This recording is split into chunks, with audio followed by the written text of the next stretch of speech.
तो पहला भगवान कहते हैं कीर्ति, जो कन्या अपने को वासना का विषय मानकर नहीं जीती, अपितु वो अपने को उपासना का विषय मानकर जीती है। जिस कन्या को देखे और वासना शांत तो उभरे नहीं, तो समझो भगवान का पहला रूप कीर्ति उस कन्या ने, उस बहन ने, उस बेटी ने अपने में विकसित किया है, उसको जाना है, उसका अनुभव किया है। बाकी तो पुरुषों जैसी वेशभूषा बनाकर वैसे बाल रखकर घूमे, वो कीर्ति नहीं, वो अकीर्ति, अपकीर्ति। तो अपनी गरिमा को, अपनी महिमा को पहचाने। कोई व्यक्ति वासनातुर हो, विक्षिप्त वृत्ति वाला हो, तो भी अपनी पवित्र दृष्टि द्वारा वो बहन उसकी वासना पर पानी डाल दे, ये है कीर्ति, भगवान का पहला रूप।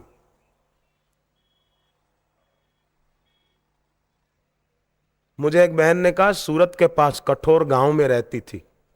जब हमारा उधर प्रवचन था तो बोली, मेरे को एक लड़का बहुत बोलता है कि मैं तेरे बिना जी नहीं सकता। हमारी जाति का नहीं है। वो कहता है मैं तेरे बिना जी नहीं सकता, मैं मर जाऊंगा, तू हाँ बोल दे, बस मेरे से शादी करने के लिए तू हाँ बोल दे, नहीं तो मैं दीवार से सिर पछाड़ पछाड़ के मर जाऊंगा। तो उसने मेरे से पूछा कि मैं क्या करूं। मैंने कहा उसको संदेश भेज कि कल सिर पछाड़ता हो तो अभी पछाड़, मैं तेरे लिए गीता का 7वां अध्याय पढ़ लूंगी, भगवान को कहूंगी इसकी आत्मा को शांति देना। मैं क्यों? गरिमा का मतलब क्या, कीर्ति का मतलब क्या? असत्य के साथ समझौता न कर।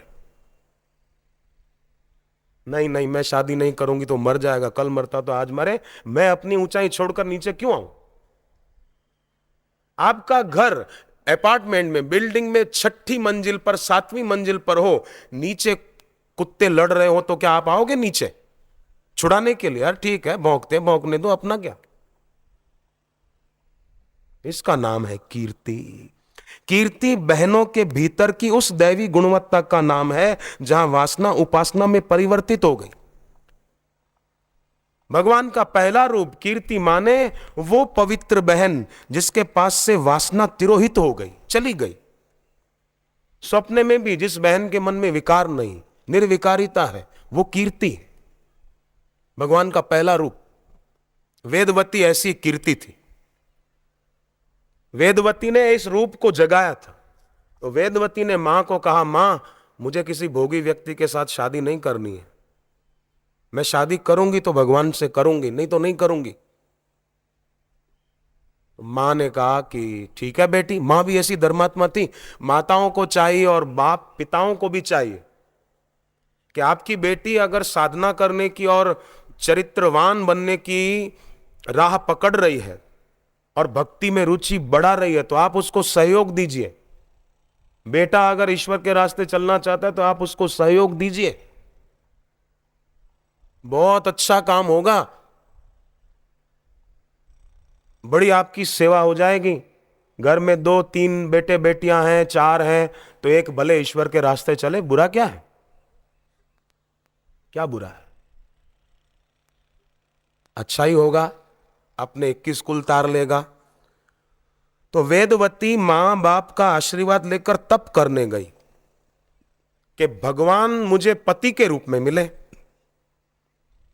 रावण एक दिन निकला, वेदवती का रूप देखा और आकर्षित हो गया। किसी का भी रूप देखकर अगर मन में आकर्षण होता है, आसक्ति होती है, तो समझो अंदर रावण बैठा है, अभी गया नहीं है। जिस किसके प्रति फिजिकली अट्रैक्शन हो जाता है तो समझो अभी अंदर का रावण मरा नहीं है, मोहरूपी रावण का विनाश नहीं हुआ अभी।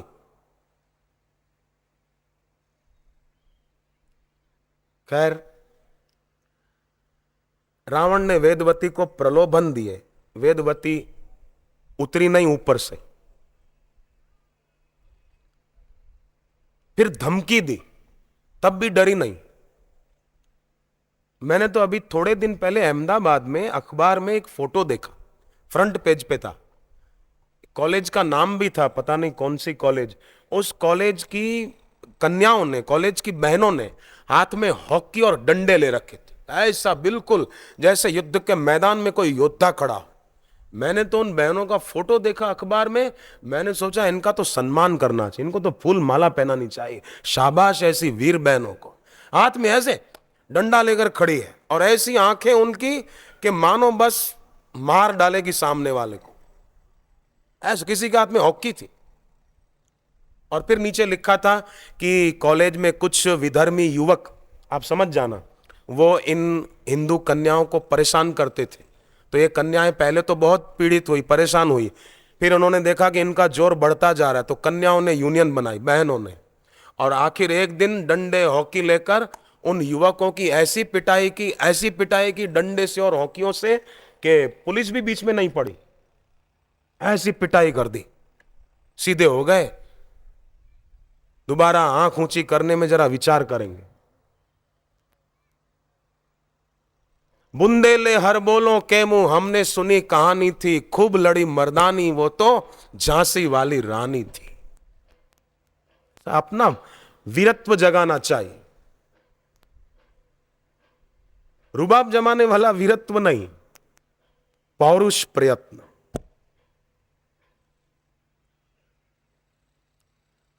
वेदवती के बाल पकड़े रावण ने कि मैं तुझे जबरदस्ती ले जाऊंगा। वेदवती ने कहा कि तेरी हिम्मत नहीं है। बाल पकड़े, वेदवती ने एक झटका दिया तो बाल कट गए। वेदवती ने कहा तूने मुझे पाप के भाव से छू लिया, अब ये शरीर भगवान के लायक नहीं रहा, शरीर को मैं जला दूंगी। वेदवती ने शरीर जला दिया। पर वही वेदवती दूसरे जन्म में राजा जनक के यहाँ धरती में से प्रकट हुई सीता जी के रूप में। भगवान राम उनको पति के रूप में मिले, पिछले जन्म का संकल्प सत्य हुआ और वेदवती जो सीता बनी, फिर उन्हीं के कारण रावण का विनाश भी हो गया। ये है भगवान का पहला रूप, कीर्ति। इसलिए ये बात खास पते की, और मैंने पहले भी सत्संगों में कहीं कहा है कि बापूजी के सत्संग की कैसेट है, सुयशा कब सुमरोगे राम, वो कन्याओं तक पहुंचानी चाहिए, जरूरी है। तो कीर्ति, फिर दूसरा भगवान रूप बताते हैं बहनों, श्री। श्री शब्द ऋग्वेद का है, वेदों का सार है उपनिषद, उपनिषदों का सार है गीता। आप कोई भी गीता का अध्याय पढ़ो, उसके आखिरी में ऐसा आप पढ़ोगे, इति श्रीमद् भगवत गीतासु उपनिषदेषु ब्रह्म विद्यायाम योग शास्त्रे श्री कृष्ण अर्जुन संवादे पुरुषोत्तम योगो नाम पंचदशोऽध्याय, ऐसा आता है उपनिषदेषु। वेदों का सार उपनिषद, उपनिषदों का सार गीता। और गीता में श्री शब्द है, पहला कीर्ति, दूसरा श्री। तो श्री शब्द ऋग्वेद का है। श्री माने जैसे सूर्य है, सूर्य भगवान, सूर्य में केवल आभा होती और प्रभा नहीं होती तो प्रकाश कैसे मिलता, तेज नहीं होता, प्रकाश देने का सामर्थ्य नहीं होता, प्रभा नहीं होती तो प्रकाश कैसे मिलता। अंदर तेज हो और वो बाहर फैले। रोज 40 मिनट तक, एक टक, जो घर पे रहते हैं चाहे तो ये 40 मिनट की साधना कर सकते हैं। मैं तो कहूं कि कई बार कई लोग अनुष्ठान करते हैं ना गुरु मंत्र का, मैं तो प्रार्थना करूं एक अनुष्ठान 40 दिन का ये भी करूं, 40 मिनट तक एक टक गुरु जी के चित्र की ओर देखने का अनुष्ठान, 40 दिन, 40 मिनट कौन नहीं कर सकता, 40 मिनट सब निकाल सकते। आपको ऐसा आनंद आएगा कि आपको लगेगा अब 40 दिन ही नहीं, मैं 40 साल जब तक जीऊं तब तक ये करूं। बीच में कभी एक आध दिन, 2 दिन, 4 दिन किसी कारण से हो जाए, बात अलग है, न हो पाए, परंतु फिर हिम्मत से चालू रखो, ठान लेंगे तो हो जाएगा। भगवान ने गीता में एक बहुत सुंदर बात कही है, सततम कीर्तयन्तो माम यतन्तश्च दृढ़ व्रता। सतत नाम जप करे, पर भगवान ने कहा दृढ़ व्रती होकर करे। मेरे से नहीं होगा, टाइम नहीं मिलता, टाइम नहीं मिलता। कई लोग तो बोलते हैं हमको मरने की भी फुर्सत नहीं है। तो जब मौत आती है ना, तो वो ये नहीं सोचती कि तुम फुर्सत में हो कि नहीं, वो तो ले ही जाएगी, चल भैया हमको फुर्सत ही नहीं है, फुर्सत ही नहीं है। फुर्सत नहीं है तो भी खाने का टाइम निकाल लेते हैं, फुर्सत नहीं है तो भी सोने का टाइम निकाल लेते हैं, सो जाते हैं। ऐसे ही फुर्सत ना हो तो भी जप ध्यान का टाइम निकाल लेना चाहिए। मौन बैठने का, विश्रांति पाने का समय निकाल लेना चाहिए। कई तो ऐसे पुण्य आत्मा होते हैं कि दूर दूर से भी सत्संग सुनने पहुंच जाते हैं, और कई ऐसे होते हैं अभिमानी कि अरे बोले नहीं नहीं ये सब क्या है, कोई जरूरत नहीं, कल जाके आए, पहले गए थे 1 महीना पहले, अब रोज रोज क्या जाना। ऐसे लोगों के लिए शिव जी कहते हैं, सुनहु उमा ते लोग अभागी, हरित जी हो वही विषय अनुरागी। मेरी दृष्टि में पार्वती वो लोग अभागे हैं जो भक्ति को छोड़ देते हैं, सत्संग को छोड़ देते हैं, भगवान को भूल जाते हैं, वो मेरी दृष्टि में अभागे हैं। तो श्री का अर्थ होता है आत्मिक श्री, माने आंतरिक तेज, आंतरिक प्रभा, आंतरिक प्रकाश जो हमारे बाह्य जीवन को भी आलोकित कर दे। नारी के द्वारा, कन्या के द्वारा, महिला के द्वारा ही संतान का जन्म होता है। तो नारी अगर सावधान और सजाग होगी तो उसकी संतान भी ऐसी दिव्य होगी। इसलिए बहनें, माताएं अब ठान लें, इस देश के लिए बहुत बड़ा योगदान बहनों के द्वारा देश को प्राप्त हो सकता है, बहुत बड़ा। और आज के जमाने में देखो, बहनें कई पढ़ लिख कर कई ऊंचे पदों पर भी पहुंच जाती है। अपने देश में बहनें सीएम के पद पर भी पहुंची, अभी भी हैं, सीएम के पद पर हैं बहनें, नहीं है, सीएम के पद पर है, कोई कलेक्टर के पद पर है, कोई मेयर के पद पर, कोई किसी पद पर, एमएलए भी हैं, कई बहनें मंत्री हैं, मंत्री के, मिनिस्टर के पद पर बहनें पहुंच गई कई जगह, कई राज्यों में। पीएम के पद पर भी पहुंच गई ना एक बहन। तो बहनों में इतनी योग्यता, शक्ति है कि चाहे तो सत्संग, सद्विचार, साधना, उपासना का सहारा लेकर भौतिक जगत में भी प्रगति कर सकती है और आध्यात्मिक जगत में भी उन्नति कर सकती है।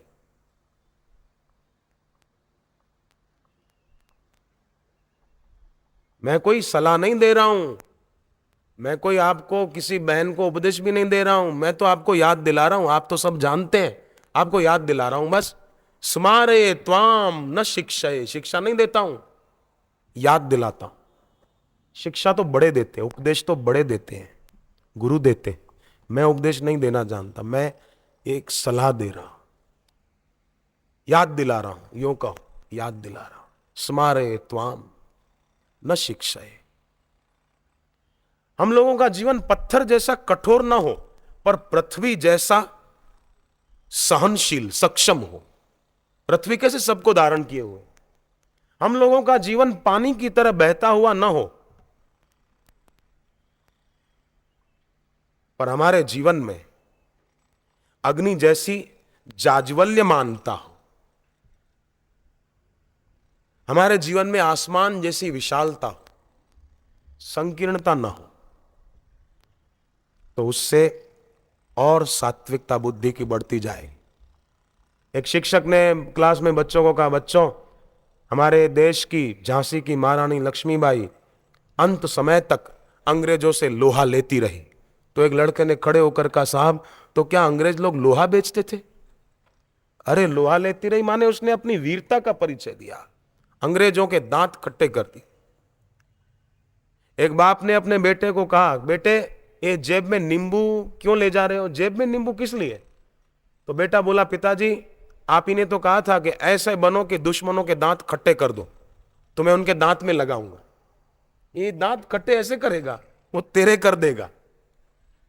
ये अपना पौरुष जगाओ। पुरुष को चाहिए अपना पौरुष जगाए, पर पुरुष परुष बन गए कई, सब नहीं, हा? कई पुरुष परुष बन गए। परुष माना कठोर हो गए, बड़े उग्र हो गए, बात बात में घर में डांटना, फटकारना, ए खबरदार हट। ऐसा क्यों? यमदूत थोड़ी हम, ये यमदूतों का काम है।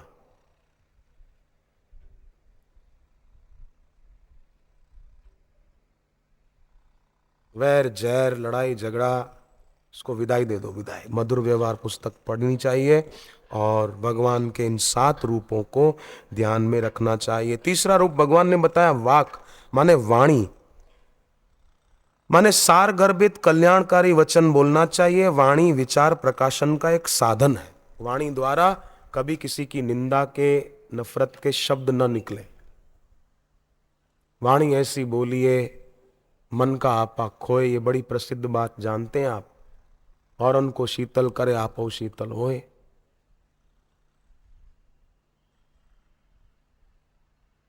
आजकल तो वाणी ऐसी बोलिए जिससे झगड़ा होए, उससे झगड़ा न कीजिए जो तुमसे तगड़ा होए।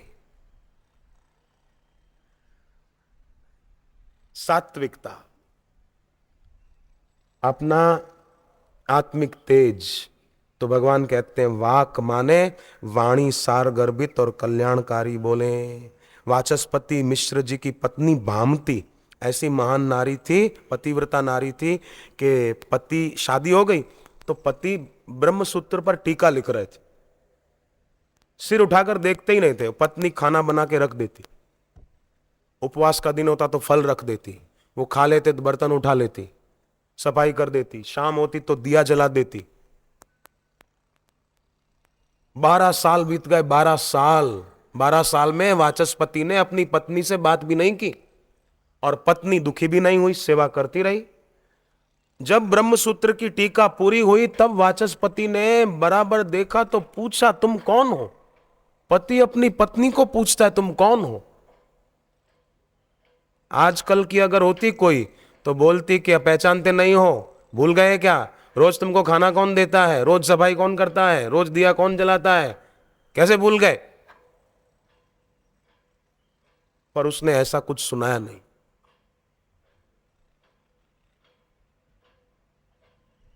एक लड़का अपने बाप के पास आया, बोला पिताजी पिताजी मेरे को मम्मी ने मारा है, पिताजी आप कुछ करो ना। तो बाप ने कहा बेटे बड़ी अदालत में कोई केस फाइनल हो जाए तो छोटी अदालत में नहीं जाना चाहिए।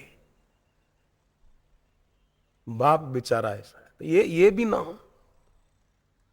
प्रेम हो, प्रेम सौ मनस्य हो। तो भामती कहती है पतिदेव 12 साल पहले मेरा हाथ आपके हाथ में मेरे माता पिता ने दिया था और आपके माता पिता, मेरे माता पिता, ब्राह्मण अग्निदेव की उपस्थिति में हमारी शादी हुई थी। अच्छा भामती, मैं तो भूल ही गया था देवी। ओहो, तुमने 12 साल मौन पूर्वक मेरी सेवा की, कुछ एक शब्द भी नहीं बोला तुमने। धन्य है देवी, धन्य है। पर देवी मैंने तो संकल्प किया था कि जब मैं ब्रह्मसूत्र की टीका लिख लूंगा तो उसी दिन मैं संन्यास ले लूंगा। तो आज मेरी ब्रह्मसूत्र की टीका पूरी हुई है, अब मैं क्या करूं। तो भामती हाथ जोड़कर कहती है पतिदेव आप मेरे ऊपर प्रसन्न हैं, इससे बढ़कर मुझे और क्या चाहिए, और कुछ नहीं चाहिए मुझे। तो वाचस्पति मिश्र ने कहा ठीक है देवी, मैंने जो ब्रह्मसूत्र पर टीका लिखी उसका नाम भामती टीका मैं रखता हूं। भविष्य में भी लोग याद रखेंगे कि मेरी पत्नी भामती ने यह टीका लिखने में मेरी कितनी मदद की थी। आज भी साहित्य जगत के जानकार लोगों को पता है ब्रह्मसूत्र पर वाचस्पति जी की भामती टीका वो उनकी पत्नी भामती के नाम से प्रसिद्ध है। पत्नी अनुकूल हो गई, पति काम धंधे पर गया है तो पत्नी को चाहिए हो सके तो घर में गीता जी के 11वें अध्याय का 40वां श्लोक 108 बार पढ़े और हाथ में पानी लेकर संकल्प करे कि आज के इस 108 बार पाठ का पुण्य, केवल एक श्लोक 11वें अध्याय का 40वां, मेरे पति को इसका पुण्य मिले और मेरे पति अपने काम में सफल हो जाएं। घर की महिला का किया हुआ संकल्प वो निश्चित रूप से फलीभूत होगा और उसके पति को मदद मिलेगी, पति सुखी होगा, सफल होगा। जैसे सुमना ने अपने पति को कैसे सुखी कर दिया। एक दूसरी बहन मुरैना ग्वालियर के पास है, मध्य प्रदेश में, उसका नाम मैं भूल रहा हूं, शायद सुमन शर्मा ऐसा कुछ नाम बताया था। तो किराने की दुकान पर सामान लेने गई कुछ घर के लिए, तो वहां उसी दिन ऋषि प्रसाद पत्रिका नया अंक आया होगा, सेवादारी दे गया। तो बहन ने कहा जरा देना मैं भी देखूं, देखा तो वो सदस्य बन गई ऋषि प्रसाद की कि मेरे घर भी ये आए, दुकानदार ने बनवा दिया। तो पत्रिका घर पे आती, पढ़ती थी, फिर उसकी श्रद्धा जगी, मैं दीक्षा भी ले लूं, तो दीक्षा ले ली। वो पति विरोध करने लगा, पर वो डरी नहीं। सहनशीलता, धरती जैसी सहनशीलता उसने रखी, कोई बात नहीं। पर खाना बनाते समय, दूध गर्म करते समय वो मन में यही संकल्प करती कि इनको भी रंग लगे, इनको भी रंग लगे। ऐसा वो करती रही। समय आया, उसके पति ने भी दीक्षा ले ली। अब तो हर रविवार को वो ऋषि प्रसाद का थैला लेकर वो पति भी सेवा करने जाते हैं। नांदेड़ में एक बहन का पति उसको तंग करता था। वो बाल संस्कार केंद्र 108 खोलने का संकल्प ली हुई थी, तो पति डांटता था। तो पत्नी ने कहा, मैं घर का काम कोई छोड़ती तो नहीं हूं, सब काम पूरा करके जाती हूं, तो आपको क्या तकलीफ है, आप नाराज ना होइए। पर पति फिर भी गुस्से में रहता था। एक बार वो पत्नी गई नांदेड़ से नासिक कुंभ में। सत्संग सुनते सुनते उसने गुरुदेव को प्रार्थना की, मेरे पति को भी जरा रंग लगा दो प्रभु, उसको भी सद्बुद्धि दो। ऐसा नहीं सोचा मैं तो तंग आ गई, मैं तो अलग रहूं, मैं चली जाऊं, मैं ऐसा। नेगेटिव सोचने वाले हमेशा दुखी रहते हैं। सकारात्मक नजरिया जिनके नजर में वो सदा सुखी रहते। तो उसने नकारात्मक नहीं सोचा, बस उनको भी रंग लग जाए, अच्छे हो जाएंगे। ये वो नासिक में प्रार्थना कर रही थी सत्संग में। तो क्या हुआ, 5-6 दिन का कार्यक्रम था। वो फिर गई नांदेड़, तो उसके पति ने आते ही कहा कि अब कहां जाना है बाल संस्कार केंद्र खोलने। तो उसने सोचा कि अब ऐसा बोल के डांटेंगे, कटाक्ष कर रहे हैं, कहां जाना है अब। बोले नहीं नहीं बता ना तू अब कहां जाना है। तो पत्नी ने कहा अब अमुक जगह जाना है, मैं काम निपटा के फिर जाऊंगी। तो पति बोले कि मैं भी तेरे साथ चलूंगा। तो पत्नी तो हैरान रह गई, कि आश्चर्यचकित हो गई कि कैसे, आपको कैसे प्रेरणा मिली। बोले मैं रात को सोया था ना, तो बापूजी सपने में आए और कहा कि मेरी बेटी को तंग मत करना, अच्छे काम के लिए तो जाती है, इसकी सेवा पूरे राष्ट्र की सेवा हो रही है, बच्चों को संस्कार देने की, उसको रोकना नहीं, जाने देना। बोले ऐसा मेरे को कहा बापूजी ने। तो पत्नी बड़ी राजी राजी हो गई, पति भी साथ में जाने लगे। 108 बाल संस्कार केंद्र पूरे हुए।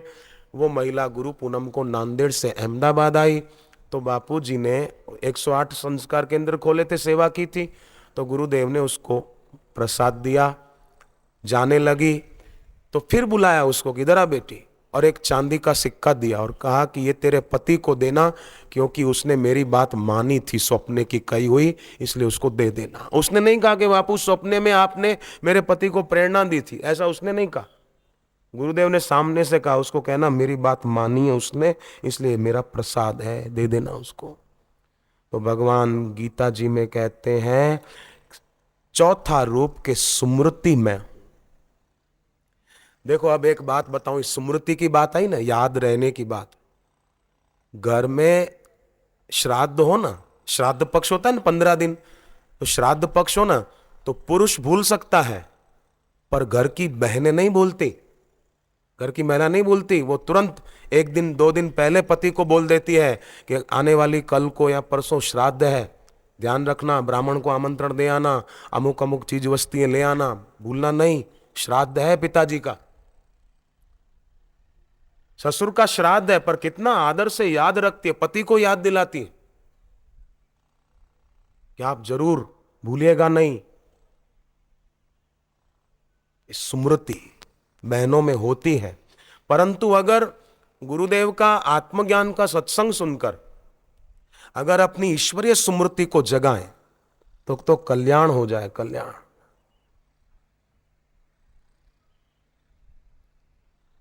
आपने सुना होगा, मैंने भी सुना है, देखा तो नहीं है, कछुआ होता है ना, कछुआ और कछुई। कछुई क्या करती है, अपने अंडे रेती में प्रसव करती है और फिर पानी में चली जाती है, और पानी में तैरते तैरते अपने अंडों को याद करती है और उनको पका देती है, और उसके बच्चे आ जाते हैं बाहर। तो एक महात्मा को ये बात पर थोड़ी शंका हुई कि अंडों को याद करती और पका देती है, ये कैसे। तो महात्मा एक बार उदयपुर के तरफ गए घूमते घूमते, तो उदयपुर में एक तालाब के किनारे पहुंच गए सुबह। तो कुछ मछुआरे बैठे थे, उनको ये बात पूछी तो मछुआरा ने कहा कि हमको पता है यहां कछुई ने एक जगह रेती में अंडे दिए हैं, चलो आपको प्रैक्टिकल दिखाते हैं कि कछुई याद करने मात्र से अंडों को सेक देती है, पका देती है और उसके बच्चे जन्मते हैं। मछुआरों ने जाल डाला तो वही कछुई फंस गई। फंस गई तो जैसे ही जाल में खींच कर निकाला उसको,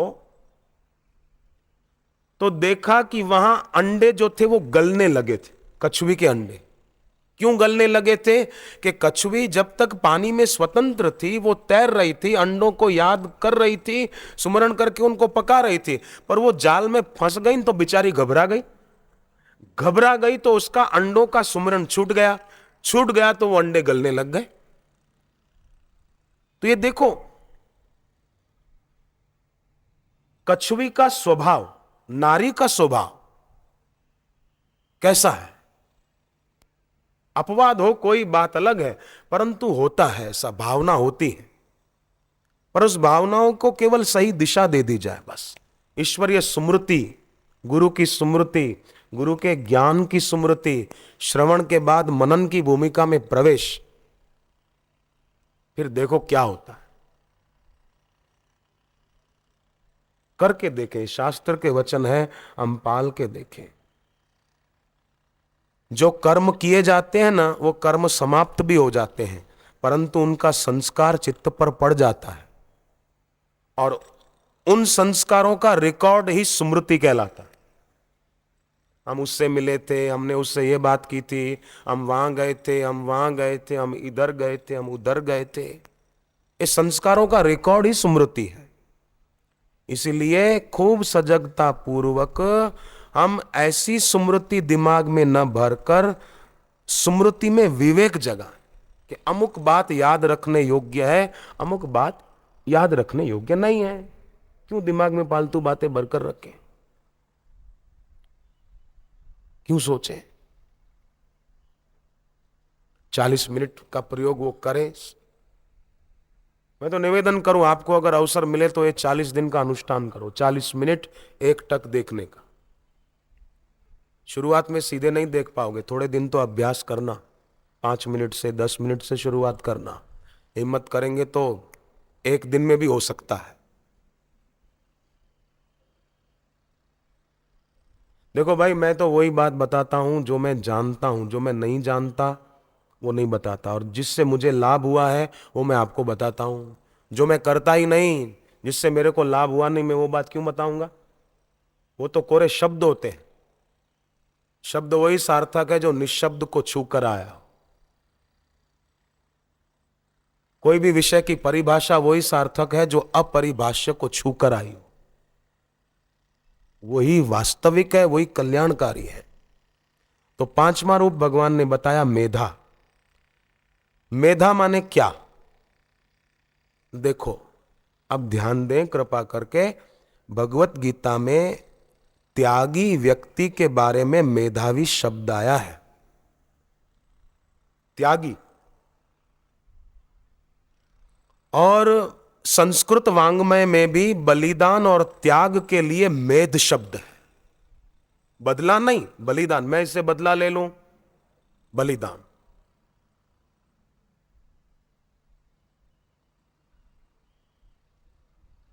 बलिदान की भावना हो। भागवत में भगवान कृष्ण ने उद्धव को हरि मेधा की पदवी दी है। हरि मेधा माने जिसके जीवन में 3 शक्तियां, बलिदान, त्याग और सत्व, सात्विकता, साधना के प्रति उत्साह। कभी भी उत्साह भंग नहीं होता कि अब क्या रोज रोज गुरु गीता पढ़ना, क्या रोज रोज गुरु भक्ति योग का पाठ करना, क्या रोज 10 माला करना। नहीं, उत्साह है। सत्व को भी उत्साह बताया है शास्त्रों में। सत्व माने उत्साह, साधना में, गुरु भक्ति में, गुरु सेवा में। तो 3 शक्तियां जिसने अपने जीवन में विकसित की, बलिदान, त्याग और सत्व। भगवान ने बहनों से त्याग की, अंतर शुद्धि की और सात्विकता की अपेक्षा रखी है। अगर कोई कहे कि हम दुर्गुण नहीं छोड़ सकते, तो ऐसा कहने वाला दुर्मेधा है। दुर्मेधा, मेधावी नहीं है, दुर्मेध कह दो, दुर्मेधा। उसकी बुद्धि ऐसी है। हम बोले पान मसाला नहीं छोड़ सकते,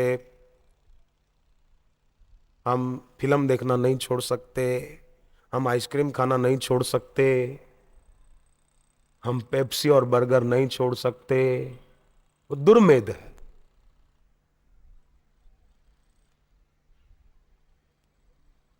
चाहे तो कर सकते हैं। छठा भगवान ने रूप बताया धृति। धृति माने स्थिरता, धैर्य। जैसे सीता जी, द्रौपदी जी, सावित्री, दमयंती, इनकी कथाएं प्रमाण है धृति का प्रमाण। कैसी धृति थी इनमें।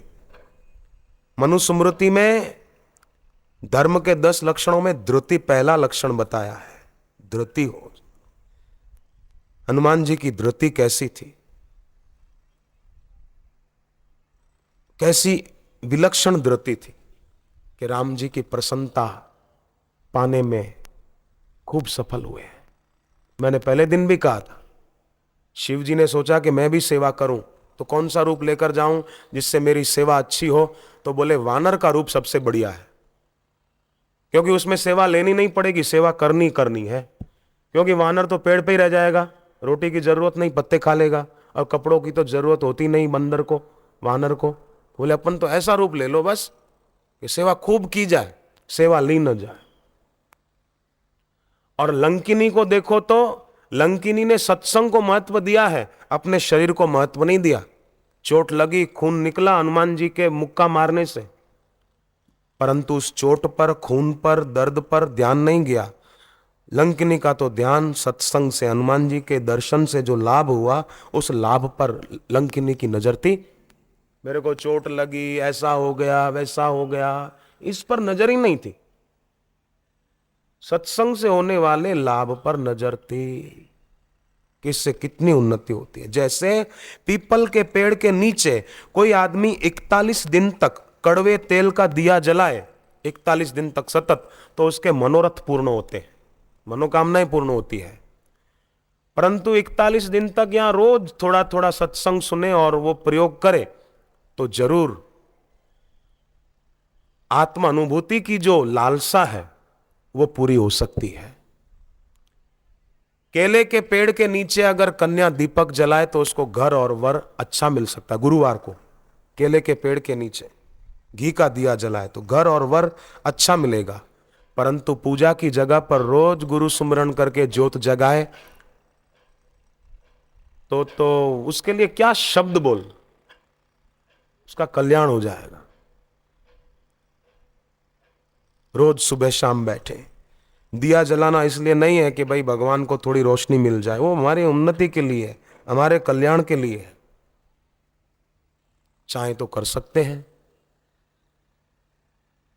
कई करते भी हैं, जो करते हैं उनको साधुवाद। किसी का पैसा कहीं अटक गया हो और आता नहीं हो, मिलता नहीं हो, बहुत कोशिश की, पैसा मिलता नहीं, क्या करें, अटक गया है, तो हो सके तो आटे का दिया बनाकर उसमें 4 ज्योत जगाएं, 4, और घर के आसपास चौराहे जैसा हो तो रात को वो रख दें उधर, और कि मेरा जो धन गया है वो मुझे जरूर मिलेगा मिलेगा मिलेगा। ऐसा कभी कभी कर सकते, भगवान का नाम सुमिरन करके कर दें।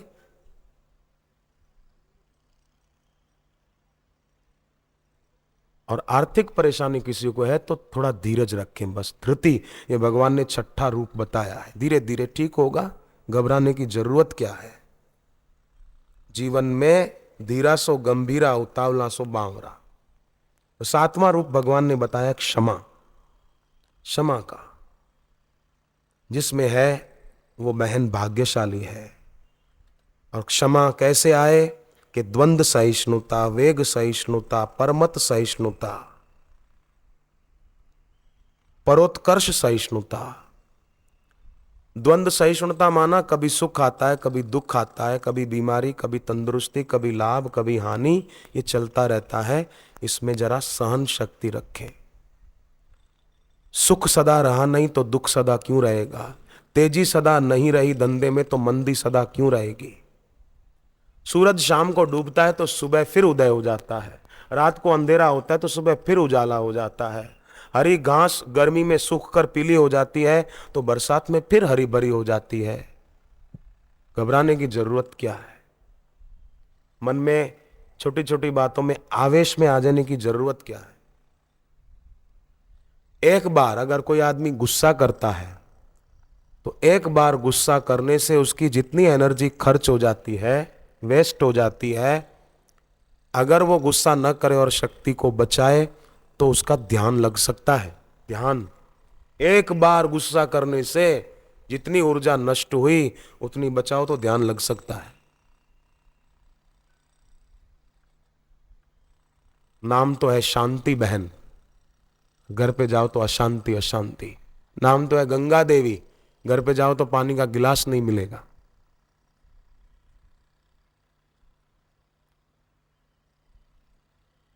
ये समझाने के लिए, हाँ, कोई शांति बहन बैठी हो तो नाराज नहीं होना, कोई गंगा बहन बैठी हो तो नाराज नहीं होना। ये मैंने समझाने के लिए ये बोल दिए नाम। आप एक बात बताओ बहनों, आपके पति शाम को दुकान से या ऑफिस से घर आए, हाँ, और आपने खाना न बनाया हो और पति पूछे कि खाना क्यों नहीं बनाया, तो आप बोलो कि मैं आपका सुमिरन कर रही थी पति देव, इसीलिए मुझे ध्यान ही नहीं रहा कि खाना बनाना चाहिए। मैं तो आपके सुमिरन में तल्लीन हो गई थी। वाह वाह मेरे पति देव पति देव पति देव, मैं आपके सुमिरन में लीन हो गई थी तो मैं तो भूल ही गई। तो आप बताओ पति राजी होगा कि नाराज होगा? बोलो बहनों, नाराज होगा? नाराज, राजी नहीं होगा। भूलना नहीं, करना नहीं कभी ये प्रयोग। नाराज हो जाएगा, बड़ी आई सुमरन करने वाली, मैं तो भूखा मर रहा हूं और तू सुमरन कर रही थी। तो पति तो सुमरन से रूठ सकता है, पर भगवान और गुरु वो तो सुमरन मात्र से राजी राजी हो जाएंगे, क्योंकि भगवान का वचन है अंत काले च मामेवम सुमरन मुक्त्वा कलेवरम। सुमिरन से सुख होत है, सुमिरन से दुख जाए, कहे कबीर सुमिरन किए, सदगुरु माही समाए। सुमिरन से सुख होता है, सुमिरन से दुख जाए, दुख चला जाता है। खूब खूब इसमें आप और हम आगे बढ़े। जब भी समय मिले थोड़ा तो शांत बैठ जाएं। भले आप अपने ऑफिस में जहां काम धंधा करते हैं वहां भी अवसर मिले तो 2 मिनट के लिए भी जीभ तालों में लगा दो, थोड़ा जप कर लो। अवकाश मिलते ही ऐसा करें, बड़ा भारी लाभ होगा। और कभी कभी समझो मन में कोई विकार आ जाए, बुरा विचार आ जाए, तो मन की आंखों से सूर्य के दर्शन कर लो, मन की आंखों से गुरुदेव के दर्शन कर लो। तुरंत वो विकार और विचार दुम दबा के भाग जाएगा, जैसे चूहा बिल्ली को देख के भाग जाता है। ऐसे उस बुरे विकार विचार से छुट्टी मिल जाएगी। भोगों की अब तो हमको चाहना नहीं है, गुरुवर जो तुम दिखलाओ मार्ग वो सही है। तुम्हें देखते रहे माने तुम्हारे दर्शन करते रहे, तेरा दर्शन मैं करूं गुरुजी बारंबार, दूर न जाऊं तुमसे गुरुवर। तेरा दर्शन मैं करूं गुरुजी बारंबार, तेरा दर्शन मैं करूं गुरुजी बारंबार। तेरा सुमिरन मैं करूं गुरुजी बारंबार, तेरा सुमिरन मैं करूं गुरुजी बारंबार। दूर न जाऊं तुमसे गुरुवर, दूर न जाऊं तुमसे गुरुवर, विनती है हर बार, तेरा दर्शन मैं करूं गुरुजी बारंबार। तेरा दर्शन मैं करूं गुरु जी बारंबार।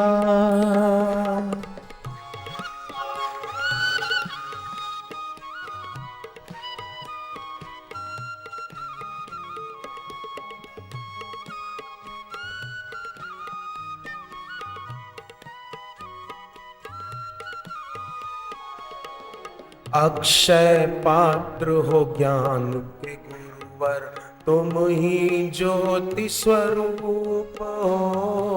अक्षय पात्र हो ज्ञान के गुरुवर, तुम ही ज्योति स्वरूप हो। शांति के भंडार तुम्ही हो, तुम्ही ब्रह्म का रूप हो। शांति के भंडार तुम्ही हो, तुम्ही ब्रह्म स्वरूप हो। डूबे रहे हम याद में तेरी, डूबे रहे हम याद में तेरी, विनती है हर बार तेरा दर्शन मैं करूं गुरु जी बारंबार। तेरा दर्शन मैं करूं गुरु जी बारंबार।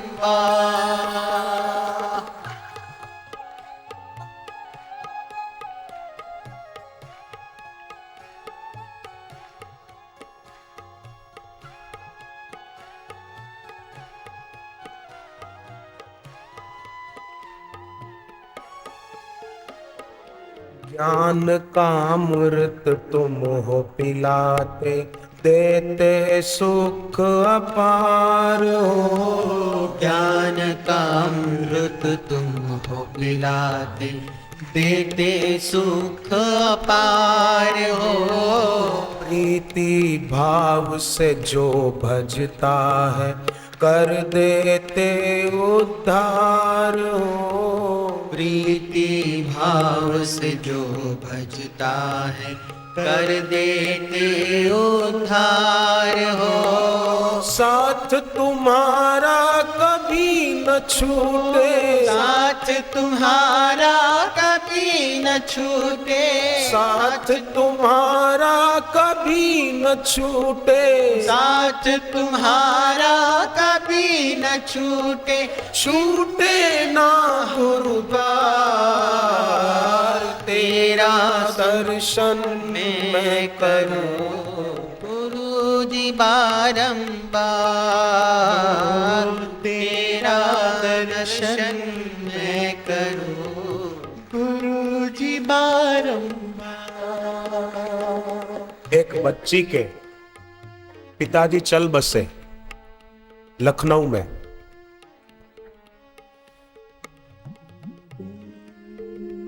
दीक्षा तो नहीं ली थी उन्होंने, तब की बात है। उसने मुझे चिट्ठी दी थी। मां को अब चैन नहीं पड़ता था कि मेरे पति गुजर गए। बेटे को बेटी को भी दुख होता था, पिताजी चल बसे।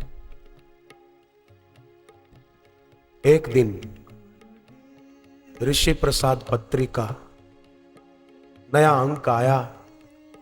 उनके पिताजी सदस्य बन चुके थे। दीक्षा तो नहीं ली थी पर सदस्य बने थे। घर पे अंक आया, बेटी ने उठाया, उस पर बापूजी की तस्वीर देखी। बेटी की आंख में आंसू आ गए कि मेरे शरीर के पिता तो चल बसे, परंतु बापू मेरे सच्चे पिता जैसे लग रहे। अंदर वचन पढ़े, मां को पढ़कर सुनाए।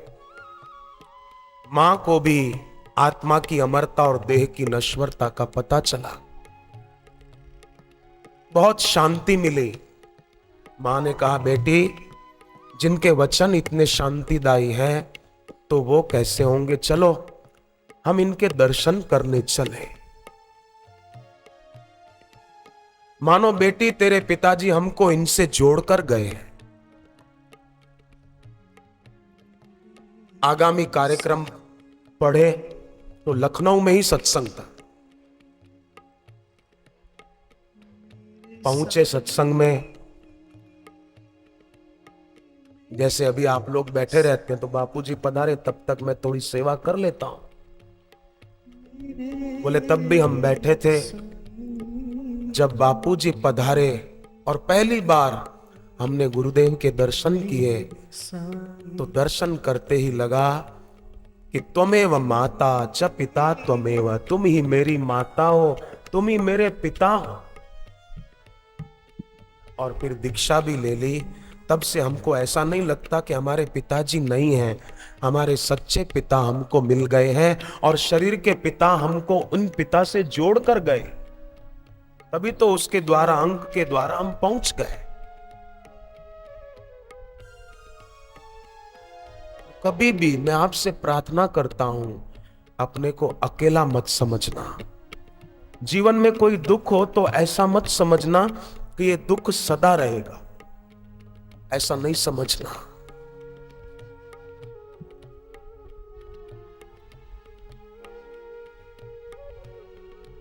गोपी जा रही थी, कृष्ण ने कंकड़ मारकर मटकी फोड़ दी। गोपी ने पूछा मटकी क्यों तोड़ दी? कृष्ण भगवान ने कहा तेरा ध्यान मेरे तरफ खींचने के लिए मटकी तोड़ दी। स्वामी विवेकानंद का पूर्व जीवन कितना कष्टों में बीता था, कितना कठिनाइयों में बीता था। पिता गुजर गए तो खुद नौकरी के लिए जाना पड़ता था, अर्थोपार्जन के लिए,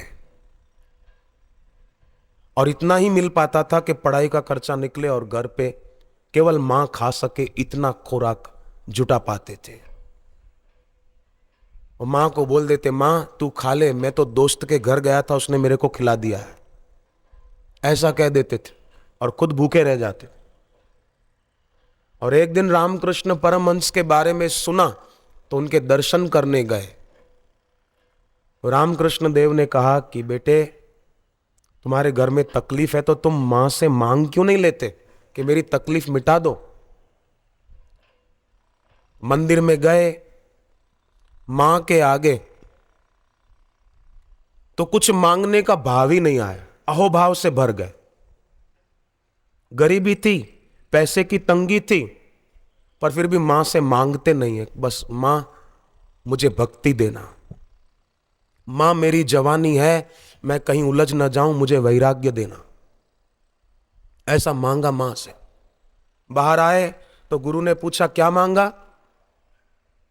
बोले मां से भक्ति मांगी, ज्ञान वैराग्य मांगा। रामकृष्ण ने कहा पैसा नहीं मांगा, अर्थ नहीं मांगा? बोले नहीं, वो मेरी इच्छा ही नहीं हुई मांगने की। बोले नहीं, फिर से जाओ, फिर से भेजा कि जाओ मांगो मां से।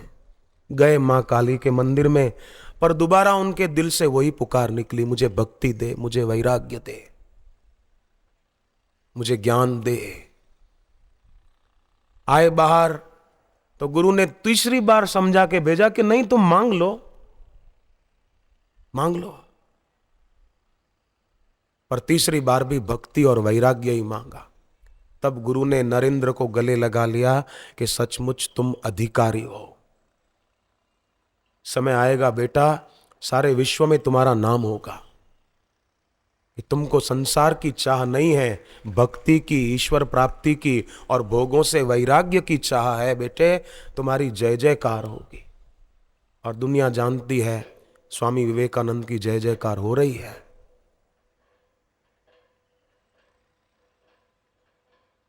पूर्व जीवन में कितनी कठिनाइयां थी, तो अभी अगर किसी के जीवन में कोई कठिनाई हो तो कृपा करके ऐसा मत सोचना ये कठिनाई कोई सदा बनी रहेगी, ऐसी बात नहीं है।